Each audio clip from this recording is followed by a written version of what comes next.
গত বুধবার সে খালেদা জিয়ার সাথে গেছে দেখা করতে। আমি যে প্রথম থেকে বলে আসতেছি যে এই ওয়াকার এটা ইন্ডিয়ান মাল, যখন বলেছি সিসির মতো একটা প্রো ইন্ডিয়ান সরকার বসাইতে চায় তখন সবাই আরে রে রে রে করে উঠছিল। এমন ভাব সবাই তখন ওয়াকার লীগ হয়ে উঠছিল, নতুন জাতির পিতা হয়ে উঠছিল ওয়াকার। এখন বুঝেছেন তো উঠটি কি কই বান্ধা আছে। যারা তখন সিক্কর মারিছিলেন আপনারা জবাব দিবেন ইন্ডিয়ান ফরেন সেক্রেটারির সাথে কিসের ইটিস পিটিস, তার জবাব আছে নাই।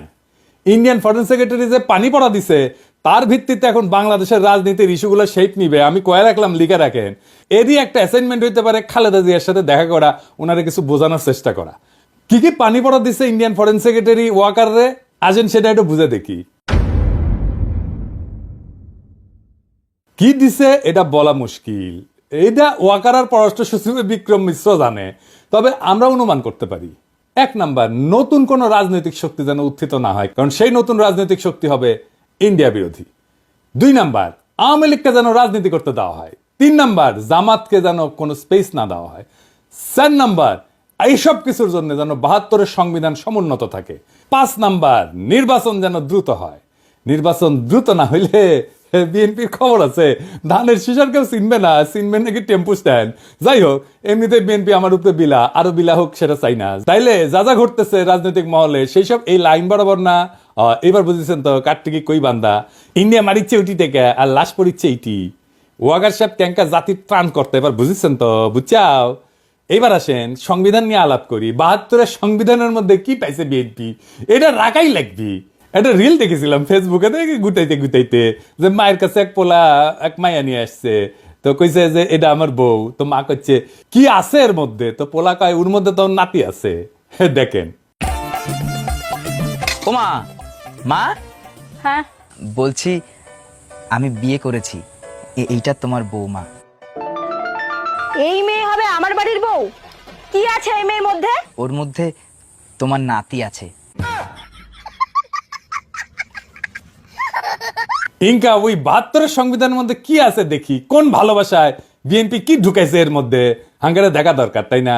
আসেন দেখি। বিএনপি ৭২-এর সংবিধান থাকুক এটা তো চায়, তাই না?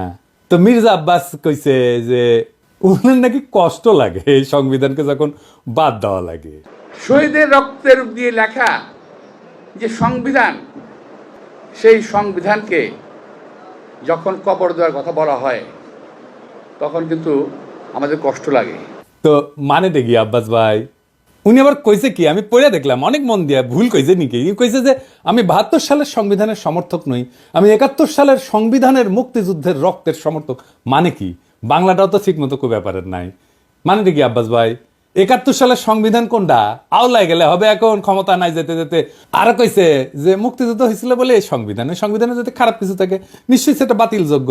ওই সংবিধানে যদি খারাপ কিছু থাকে নিশ্চয়ই সেটা বাতিলযোগ্য। তো আব্বাস ভাই, কি খারাপ জিনিস আছে সংবিধানে? আপনি তো কইছেন যদি থাকে, তাহলে কি খারাপ জিনিস আছে সেটা বলেন, কি বাতিল করবেন সেটা বলেন। আমরা তো মনে করি ১ মণ সংবিধান, দুধের মধ্যে ১ ফোঁটা সোনা পড়েছে, পুরাটাই নষ্ট। তা আপনি বাদ দিবেন কি? পুরাটাই তো নষ্ট। একটা রাজনৈতিক দল হিসেবে আপনাদের তো বলতে হবে সংবিধানে খারাপ কি আছে।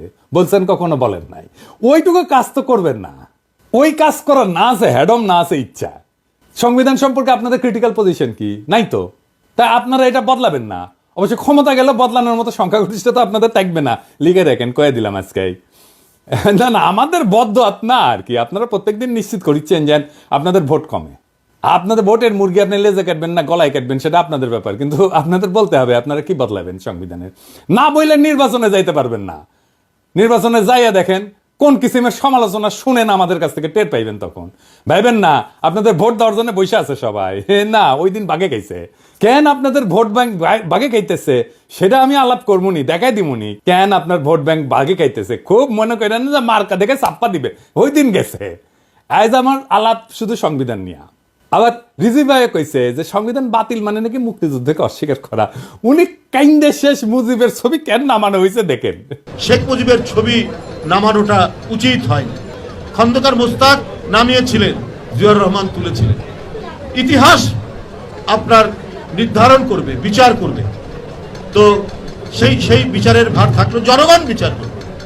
কিন্তু আমাদের জাতীয় জীবনের, জাতীয় ইতিহাসের আন্দোলনে যার যতটুকু অবদান সেটা স্বীকার করা হোক।